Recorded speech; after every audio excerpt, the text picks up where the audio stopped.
38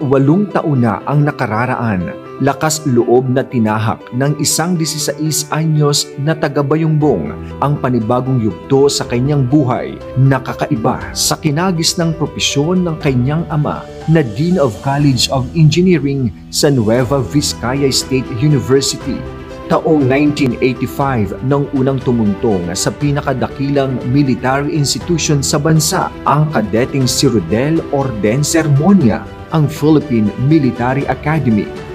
Nagtapos bilang isa sa pinakabatang miyembro ng PMA Macatao Class of 1989. Agad nagpakita ng tapang at liderato si ang noon ay tenyenteng si General Sermonia sa mga labanan kung saan napasabak siya sa mga rebelding New People's Army sa Sierra Madre Mountains, sa Marag Valley at Cagayan Valley Region. Pinakatampok dito ang mga labanan na pinagdaanan nito sa mga bayan ng Santa Maria, Palanan, Ilagan, San Mariano at ang magdamag na engkwentro sa Makunakon, Isabela kung saan dinepensahan nila ang munisipyo ng naturang bayan habang sinusunog ito ng mga rebeldeng komunista. Sa paglipat ng Philippine Constabulary sa Philippine National Police, kinakitaan si Sermonia ng pagiging malikhain nang itatag nito bilang hepe ng Cavite City ang natatanging rescue center for women victims of domestic violence, isang programang nagpapakita ng malasakit at pagkalinga sa mga kababaihang biktima ng krimen na siyang tumulong para mapalakas ng PNP ang imahe nitong sinsero sa paglilingkod sa taong bayan. Unang nakilala si Sermonia noong siya ay hepe ng Intelligence and Investigation Branch ng Cavite PNP. Nang pangunahan nito ang ilang mga operasyong tumatak sa kasaysayan ng Cavite sa pagsugpo sa mga sindikatong kriminal. Kabilang dito ang engkwentro noong 2002 sa pagitan ng PNP at ng Mostrales Pateño Kidnapping for Ransom Group at ang mga miyembro ng Kuratong Baleleng na nagresulta sa pagkamatay ng 6 sa mga ito sa Paliparan, Dasmariñas, Cavite. Tumatak din sa kasaysayan ng Internal Security Operations ang engkwentrong pinangunahan ni Sermonia sa Manggahan, General Trias, Cavite noong November 2002 kung saan napatay ang leader ng NPA Sparrow Unit kasama ang logistics officer ng NPA sa Timog Katagalugan. Kasama pa sa mga operasyon na ito ang pagkakadakip sa 5 matataas na kawani ng Central Committee ng Communist Party of the Philippines sa Tagaytay City habang nasa kasagsagan ng pagpaplano kung papaano guguluhin ang administrasyon ng dating Pangulong Gloria Macapagal Arroyo. Ang mga ito ang naging susi upang itampok ang Cavite bilang kauna-unahang insurgency-free province sa Southern Tagalog magpahanggang sa ngayon. Magmula noong nanungkulan bilang hepe ng Intelligence and Investigation Branch ng Cavite PPO at hepe ng Dasmariñas at Bacoor City hanggang sa pamunuan nito ang Task Force Maverick ng Criminal Investigation and Detection Group ng 2011. Nakilala si Sermonia sa mga dekalidad na police operations na lumansag sa mga sindikato ng iligal na droga at iba pang krimen. Kabilang sa mga ito ang engkwentro sa pagitan ng CIDG Task Force Maverick at 4 na mga miyembro ng Robbery Hold-Up Syndicate na napatay sa Visayas Avenue, Quezon City. Ang pagkakalansag sa mga miyembro ng Chinese Triad sa isinagawang bypass sa West Triangle, Quezon City at ang engkwentro sa may boundary ng San Pedro, Laguna at Silang, Cavite kung saan 3 miyembro ng hijacking group ang napatay. Sa panahon ding ito sa CIDG, unang ipinakita ni Sermonia ang talino at talento sa pagpapakilos ng mga force multipliers at mga advocacy support groups bilang program director ng Community Investigative Support na nakapagdagdag ng lakas ng CIDG sa paglutas ng krimen at paghuli sa mga nagtatagong pugante sa batas.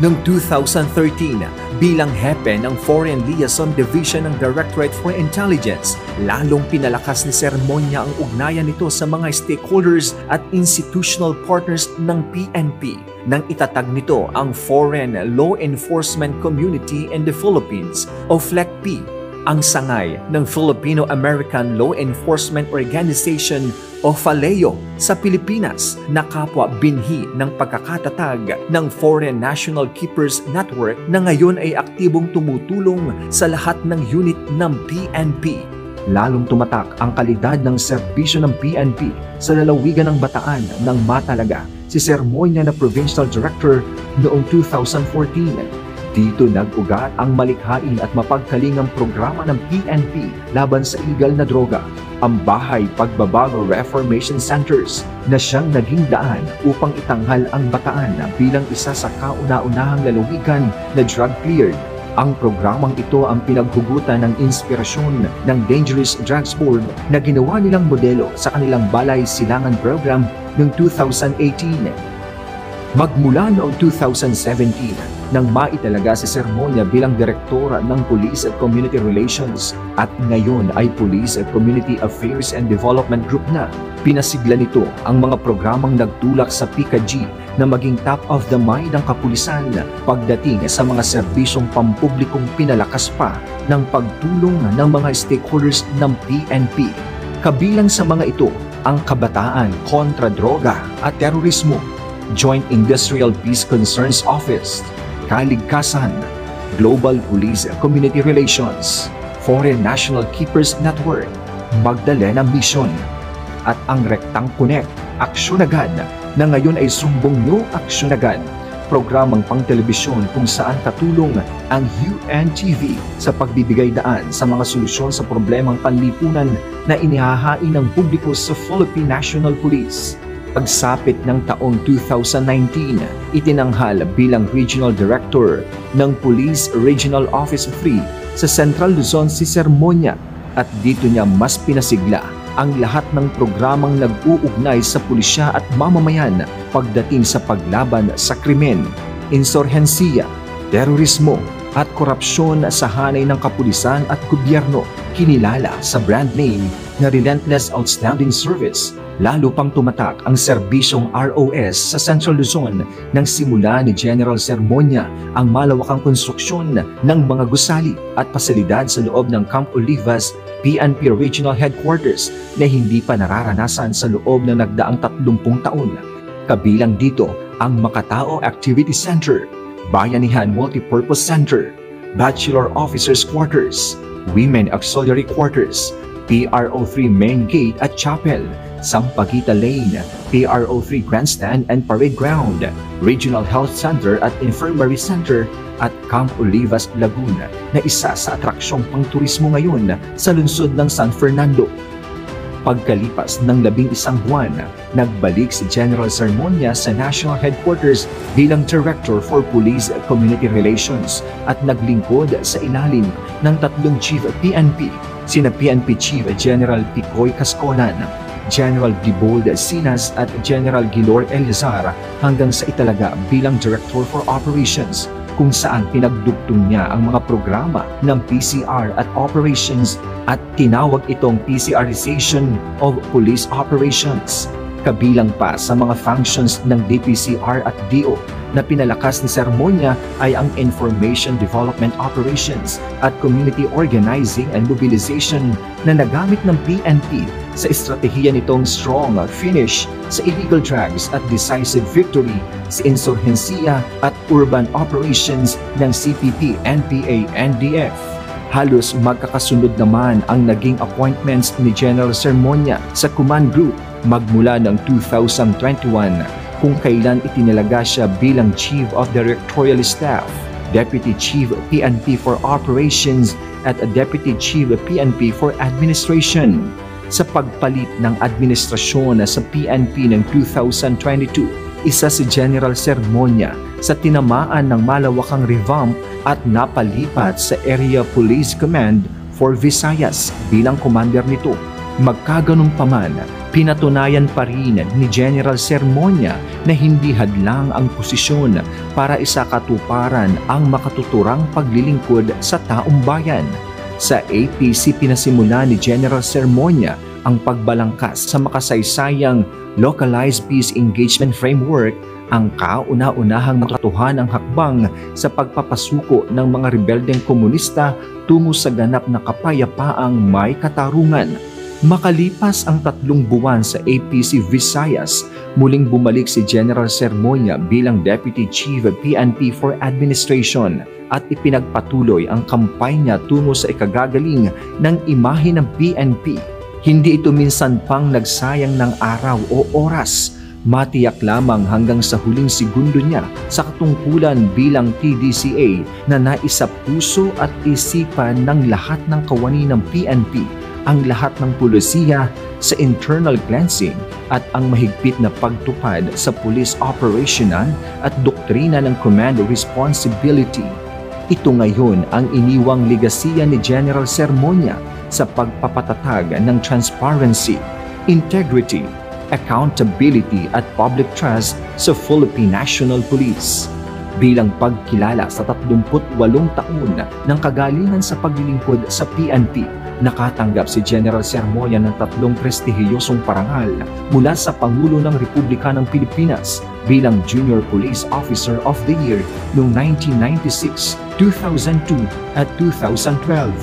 Bilang pagkilala naman sa kanyang mga natatanging ambag sa police operations, 2 beses siyang nagkamit ng meritorious promotion noong 1997 at 2002.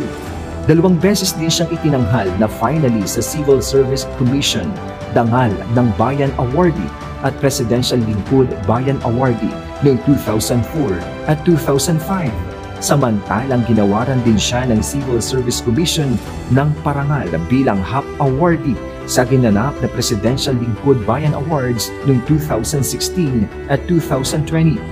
Maging sa kanyang mga kapwa-graduate ng Philippine Military Academy, kinilala rin nila si Sermonia bilang PMA Cavalier Awardee noong 2004. Hindi pa kabilang sa mga nabanggit ang napakaraming military at police medals na kanyang natanggap sa buong serbisyo sa Philippine National Police. Subalit higit pa sa mga parangal na natanggap sa pamahalaan, kinilala rin ang galing ni General Sermonia ng pribadong sektor tulad ng Metrobank Foundation Incorporated na naggawad sa kanya noong 2003 ng Country's Outstanding Policeman in the Service o CAPS at mas kilala ngayon na Metrobank Outstanding Filipino in the Service Award at sinundan pa ng Metrobank Awards for Excellence in the Service o ACES noong 2019. Bukod sa pagkilala sa kanyang kagalingan sa paglilingkod, kilala rin si General Sermonia bilang Ironman General dahil sa kanyang passion sa sports tulad ng pagsali sa Ironman events, ultramarathon at badminton tournament sa loob at labas ng bansa. Sa pagpasok niya sa bagong yugto ng kanyang buhay, pagkalipas ng kanyang retirement sa PNP, nakatitiyak ang sambayanan na magpapatuloy sa Sermonia sa pagbibigay ng liwanag bilang bahagi ng civil society at magpapatuloy sa kanyang advokasya sa kabutihan ng paglilingkod sa pamahalaan at lideratong may konsensya. Relentless, naglilingkod ng walang pagod at alinlangan. Outstanding, naglilingkod ng tagos sa puso at isipan. Service, naglilingkod ng higit pa sa itinakda ng tawag ng tungkulin. Police Lieutenant General Rodel Orden Sermonia,